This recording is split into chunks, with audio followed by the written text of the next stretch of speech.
Hello అండి, welcome to my channel Suma cooking. ఈరోజు చాలా కమ్మగా మెంతాకుతోనైతే పచ్చడి ప్రిపేర్ చేసుకుందామండి. మనకి వింటర్ సీజన్లో మెంతాకు అనేది చాలా ఫ్రెష్గా దొరుకుతుంది కాబట్టి ఒక్కసారి అయితే ఇలా ట్రై చేయండి, చాలా బాగుంటుంది. ఫస్ట్ మెంతాకును ఒలుచుకొని శుభ్రంగా కడిగేసుకొని పక్కన పెట్టుకోవాలి. ఓన్లీ పచ్చిమిర్చితో కాకోకుండా కొద్దిగా ఎండుమిర్చి కూడా వేసుకొని చేసుకుంటే ఈ పచ్చడి అనేది మనకు మరింత టేస్టీగా ఉంటుందండి. తర్వాత స్టవ్ పైన అయితే ఒక ప్యాన్ పెట్టేసుకొని కొద్దిగా ఆయిల్ వేసుకోవాలి. ఆయిల్ కొంచెం వేడయ్యాక దాంట్లో మిక్స్ స్పైసీకి తగ్గట్టు పచ్చిమిర్చి 2 ముక్కలుగా కట్ చేసుకొని వేసుకోవాలి. దీంట్లోనే ఒక 6 నుంచి 7 వరకు ఎండుమిర్చి కూడా వేసేసుకోవాలండి. కొద్దిగా పల్లీలు కూడా వేసుకోవాలి. ఒక 2 టేబుల్ స్పూన్ల పల్లీలు కూడా వేసుకుంటే పచ్చడి అనేది మనకి టేస్టీగా ఉంటుంది. దీంట్లోనే ఒక చిన్న నిమ్మపండు సైజ్ అంత చింతపండు కూడా వేసేసుకొని మనం వేసుకున్న పచ్చిమిర్చి, ఎండుమిరపకాయలు, చింతపండు, పల్లీలు ఇవన్నీ బాగా వేయించుకోవాలన్నమాట. టేస్ట్ మటుకు చాలా బాగుంటుంది. ఇది మనకి వేడివేడి అన్నంలోకే కాకుండా ఇడ్లీ, దోశలో కూడా చాలా బాగుంటుందండి. మనం వేసుకున్న పచ్చిమిర్చి అలాగే పల్లీలు కొద్దిగా వేగాక ఇప్పుడు దీంట్లో మనము శుభ్రంగా కడిగి పెట్టుకున్న మెంతాకు ఉంది కదా, మెంతాకు కూడా వేసేసుకోవాలి. నేనైతే మెంతాకు ఇక్కడ 1 కప్పు వరకు తీసుకున్నానండి. ఫ్రెష్గా ఉంది. ఆకు మట్టుకు మన హెల్త్కి కూడా చాలా మంచిదండి మెంతాకు తినడము. ఇలా మెంతాకు కూడా వేసేసుకుందాము. ఇలా వేసేసుకున్నాక ఇదంతా మళ్ళీ ఒకసారి బాగా కలుపుకోవాలి. మెంతాకు మట్టుకు చక్కగా ఫ్రై చేసేసుకోవాలండి.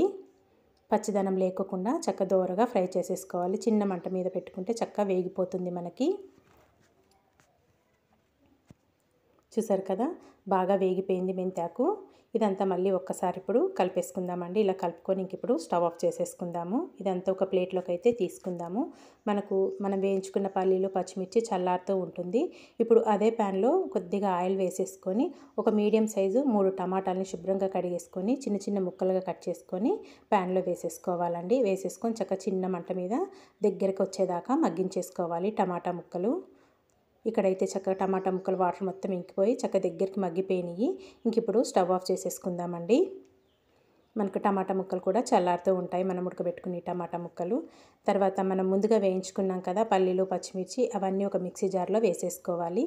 దీంట్లోనే ఒక 4-5 వెల్లుల్లి రెబ్బలు, తర్వాత దీంట్లో ఒక పావు టీ స్పూన్ వరకు జీలకర్ర, రుచికి సరిపడినంత సాల్ట్ వేసుకొని ఇదంతా గ్రైండ్ చేసేసుకోవాలి. వాటర్ అసలు ఏమాత్రం యాడ్ చేయాల్సిన అవసరం ఏం లేదండి. చూసారు కదా, ఇలా గ్రైండ్ చేసుకోవాలి. మరీ మెత్తగా అస్సలు గ్రైండ్ చేసుకోవద్దండి. కొంచెం కచ్చా పచ్చా ఉంటేనే మనకి పచ్చడి అనేది కమ్మగా ఉంటుంది. ఇలా గ్రైండ్ చేసుకున్నాక మనం ముందుగా వేయించి పెట్టుకున్నాం కదా టమాటా ముక్కలు కూడా ఈ మిక్సీ జార్లోనే వేసేసుకోవాలి. అన్నీ కలిపి పట్టుకోవద్దండి. ఫస్ట్ మనం వేయించుకున్న పచ్చిమిర్చి, పల్లీలు గ్రైండ్ చేసుకున్నాకే వేయించుకున్న టమాటాలు వేసుకొని ఇలా గ్రైండ్ చేసేసుకోవాలి. నేనైతే ఇక్కడ అసలు మెత్తగా పట్టలేదు. చూసారు కదా, కొంచెం మనకి కచ్చా పచ్చ టమాటా ముక్కలు ఇలా కొద్దిగా కనిపించే విధంగా ఉండాలండి. ఇలా గ్రైండ్ చేసుకున్నదంతా ఇప్పుడు ఒక బౌల్లోకి అయితే తీసేసుకుందాము. చాలా సింపుల్గా ప్రిపేర్ చేసుకోవచ్చు. టేస్ట్ మటుకు చాలా బాగుంటుందండి. నిజంగా తప్పకుండా మీరైతే ఒక్కసారి ట్రై చేయండి. ఇలా అంతా ఒక బౌల్లోకి తీసేసుకొని ఇప్పుడు ఈ పచ్చడికి తాలింపు వేసేసుకుందాము. స్టవ్ పైన ప్యాన్ పెట్టేసుకొని కొద్దిగా ఆయిల్ వేసుకున్నాను. ఆయిల్ కొంచెం వేడయ్యాక దీంట్లో తాలింపు గింజలు, శనగపప్పు, మినపప్పు, ఆవాలు, కొద్దిగా జీలకర్ర, 2 ఎండుమిర్చి కట్ చేసుకొని వేసుకున్నానండి. అలాగే కొద్దిగా కరివేపాకు కూడా వేసేసుకొని తాలింపు అనేది బాగా ఫ్రై చేసుకోవాలి.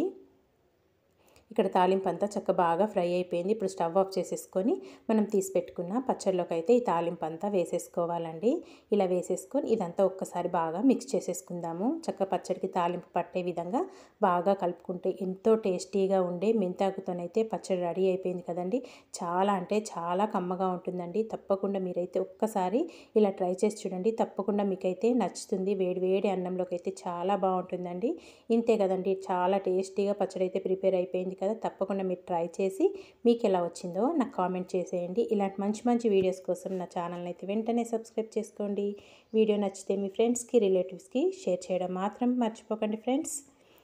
వేడి అన్నంలోకి అయితే చాలా టేస్టీగా ఉంటుందండి. Thank you for watching. Bye.